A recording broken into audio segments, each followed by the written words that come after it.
Well, thank you, everybody, for tuning in to another episode of Supercars Today TV.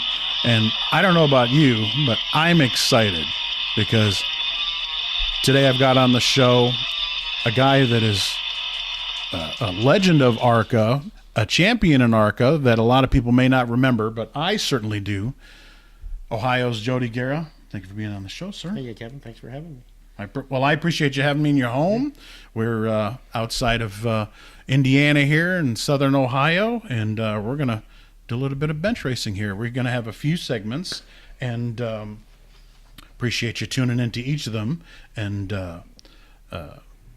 we do certain segments of the show. First, we'll talk to Jody, and then the second, we'll have what's called show and tell. Haven't thought of a better name. If anybody wants to come up with something like that and pay for it, that's fine. But until then, that's what we're going to call it. So we think you'll enjoy it. And again, I'm excited to have Jody Gara on our show. And the first question I got for you is, you grew up in a racing family, yeah. And you're surrounded by champs like Marvin Smith and Lee Raymond and Jim Coyle and your dad, Jerry. Maybe start off by talking about what you were raised around and if that lit your racing bug or whatever. I know that's a big question, but I mean, it was always race cars with him. There was nothing else. But the racing bug got started, which I was telling you earlier. That was kind of my brother's deal with this go-kart he got from somebody when we were kids, and that just kind of took off from there. But of course, with Jerry already being in racing, he was going to be gung-ho over that, so he was happy. Now, those of you that don't know, Jody is the son of Jerry Gara, champion ARCA crew chief, was a crew chief on Marv Smith's championships, and Lee Raymond's championships. And those fans from the 80s will definitely remember Jody's dad, Jerry, who unfortunately passed away. Yep. But speaking of your dad, arguably one of the most brilliant minds that ever signed into an ARCA garage area, I would say. Oh, yeah. Maybe talk about your dad a little bit. He was kind of, if you think he was that good on the race cars, to me, it seemed like he was that good about everything else he did. He was a heck of a mechanic. A lot of people come from miles around, have him fixing their cars, keep them going. And I think he was wondering kind of like how he was at home. He was usually out in the garage. That's how he was at home. I think a garage was his home for him. If you want to find Dad, look in the garage. Go outside. You could usually hear him out there. So, he didn't seem to talk much, but he seemed to kind of let his talking happen on the racetrack. Yeah, he was. I think he was usually deep in thought or something. Yeah, because a lot of times he didn't say much, but I don't think he wanted to. I think like you said, he'd done his talking through racing and everything else he'd done. Do you realize what age you were when that racing bug bit? I was probably 10. Yeah, let's say 10. That sounds right. And you started in go-karts? Yeah. Maybe talk about that a little bit. Ran my first race in '79, and when I was telling you that my brother ended up getting this go-kart that we rode around the driveway. Sure, blame it on your brother. Well, that's how it started. But of course, like I said, Dad's not going to say no, and then he ended up doing some work to this old thing, and we ended up racing it. We raced it a few times, and then I knew it was going to go from there anyway, because Dad loved it, and I was having a good time, and man, we ran those things all the way up into 1985. Wow. And races, championships? Yeah, won quite a few races and some championships, and we did pretty good with it. It was a lot of fun. That's one thing I miss. Those things were a blast. I miss a lot of them old days like that. That was fun. And I was kind of neat when my boy come back and started running some karts. I get out there and play around a little bit. Of course, I was like, it's been a long time. Oh, I'm way out of practice on this one, but it was just fun. It was fun to come back and just kind of do that again. I had a good time. I saw the documentary on Ayrton Senna, and he said that somebody asked him what was his most fun that he could think back to in racing, and he said when he was karting, because he said it was just pure fun, no politics, no money, just racing. Yeah, he's probably right. It was fun. That's probably what I'll miss about it, or I do miss about it. But I don't know why it was just different. Well, what led you to the Pro-4 series? Because you are the 1990 ARCA Pro-4 series champion. And matter of fact, we had you put your ring on, if you wouldn't mind showing the people on the camera there. There you go. And you are the 1990 ARCA Pro-4 series champion. What led you guys into that series? I'm not really sure how we ended up in that series. I think a little bit of it was, some of the people we knew, some of the people Jerry knew, definitely. But it just seemed like at the time it was the next step from, running the mini stocks, was to move into that series. And, At Columbus. Yeah, they were actually running all over the place. Okay. And then I had got a chance to run a few races in Mike Stacy's car. Wow, okay. And I think Jerry was like, yeah, hey, let's do this. And I did. I loved that series. That was a lot of fun. Since it's been gone since 1998, 98, 99, maybe tell the folks a little bit about a Pro-4 series car. A little bit about Pro-4 series or car? a lot, whatever you want to talk about. Well, I mean, to me, it was just like a little bit smaller version of a late model with half the motor. I think they weighed, trying to remember some of that stuff, maybe right around 1,800 pounds, somewhere around there. So you could steer them fairly easy. They didn't have a lot of horsepower, but buddy, I'm telling you, they could get around them tracks pretty quick. They were light, and you had a lot of grip. And man, they would fly on little tracks like Flat Rock and around Killcare, Shady Bowl. They were still pretty quick even at Winchester. You just lacked a little bit of that horsepower, but they were a blast. That was a good time. And for fans out there that don't know, the ARCA Pro-4 series became the ARCA Truck series. That series ended in 2016. But I guess you Pro-4 guys had a bit of a reputation as we'll race out on the track and then we'll take it to the pits. I'm not saying you, just I don't know. A little rough. I remember everybody being pretty decent. I don't remember really anything really happening. Anybody not getting along. All the guys I remember, it was a pretty good group of people. I mean, I'm maybe I'm wrong. I don't think so. No. Well, that leads in my next question statement. We were talking about it earlier with Robin Slaughter. When he was talking about how the ARCA took over the Pro-4s in 1990, and the first race Killcare, and Bob was, late president of ARCA, Bob Loga, was telling you guys, okay, now you guys be professional. And what's the first thing that the ARCA car series went out and do? They had that big fight with Jerry Churchill and Mark Gibson and the Bowsers and the Venturinis, and I hope you remember that day. Yeah, because we were lining up. If I'm thinking right, we were lining up getting ready, because after they were done, we're going to head out. And of course, there was a little bit of a delay in that.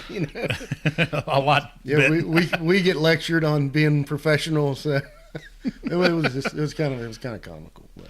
Maybe talk about that championship season a little bit. Because, you are an ARCA champion. A lot of guys can't say that. Yes, sir, I am. Thank you. Why do you think I wanted to come interview you? That season, I mean, it was a good season. It was good and bad. I wish that, you always say that. You always come back and go, man, there's so many more races we should have won. But you take the good with typical the bad. Racer. We should have won. And, man. But in the end, come up pretty good. So, I can't complain. I wish we could have duplicated it again the following year, but man, that just didn't happen. Was the next natural progression at the time in '91 when you came in? Well, you first started when the ARCA car was '89, but '91 was when you kind of left the Pro-4s behind. But was that the next natural progression as the Permatex car or the supercar? I think it just kind of ended up going that direction. I don't know. That's the way it fell into place. We ended up getting a chassis, and it was just like one of those deals. Like, yeah, let's try this, and that's a big step. It's a huge step.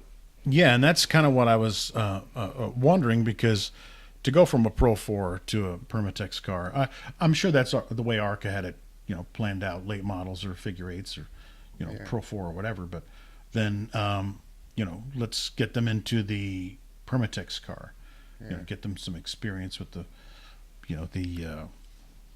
different horsepower and things like that. Yeah, but, lot heavier car, a lot more motor. That's a completely different critter. Definitely. You and I were talking, texting you the other day, and you were laughing about the '92 Toledo race where you, I guess, spun out. Maybe you can talk about a little bit of that. I think that's kind of funny when you were telling me. Yeah, '92 was a rough year. We weren't going to run that many races, and we had struggled with that car. It did not handle well. There was something going on with the tires too at the time. I can't remember exactly what that deal was, but blame it on the tires. Well, I got to blame. It was just getting in that car sometimes was not fun. And but anyway, to make it short, we're up at Toledo, and got to qualify, and I get it crossed up coming out of 2, and then spin it down the backstretch. Like, oh well, not thinking nothing of it. Don't worry about it. Start at the back. Yeah, we'll deal with it. Well, we get back, and everybody's kind of ribbing me, and everybody's joking about it, and I'm kind of laughing about it, and they're kind of making fun of me a little bit. And, I'm like, that's all right. And, I was like, yeah, I can take a joke. But I go over to the qualifying board, and I never even thought about this in the back of my mind until I look on that paper, and I'm like, oh boy, we didn't even make the show. We're going to load her up. We're going to sit and watch this one. So yeah, that's before the provisional. It was just one of those funny things, and it's not fun though when it's not fun when it's happening, right? No, and you laugh, joke about it, but at that time it's like, let's try not to do this again. Because the only thing they replace is the driver. Yeah, buddy. When did you feel that it was kind of coming together, because you guys had started having some pretty good runs? I thought 1994 was just going to be super. I mean, I was really pumped going into that year because we had some pretty good runs going with the car in '93.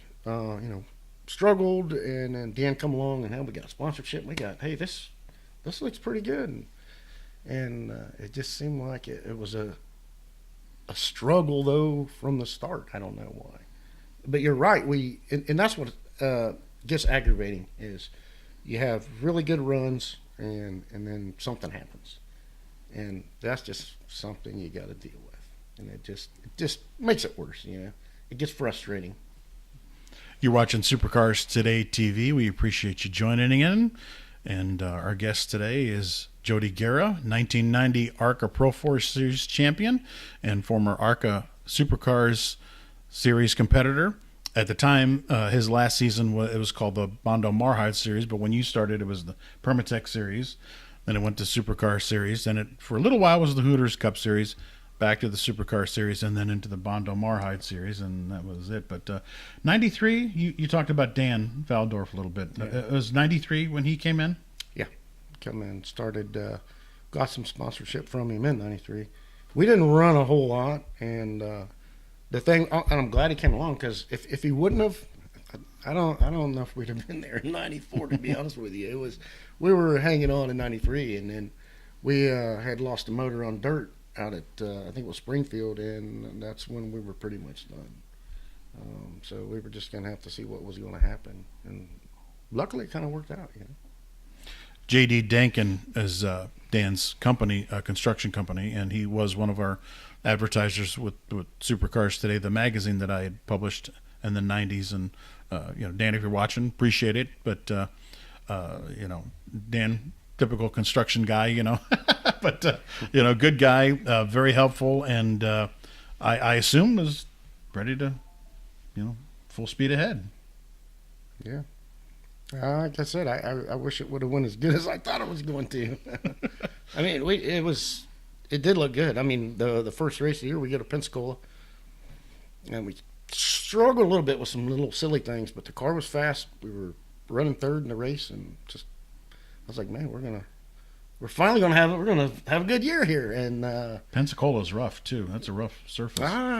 Maybe I really liked the track though. Did you? Okay. Yeah, and we had a V6 at the time, so we were a little under horsepower. Well, when I say little, a lot on a track that size, but it was really running good, and I think we were third at the time, and then dropped the valve, and it's like, wow, it's kind of a heartbreaker, but we'll get over this and we'll go back to the next one. When Shaq won there in '95, he had a V8, but he put in a restrictor plate and won with that restrictor plate.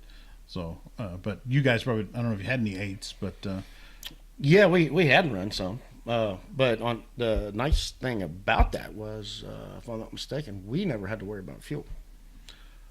So we would have never had to pit for fuel if we could, make enough of the stuff last. That was one thing we didn't have to worry about.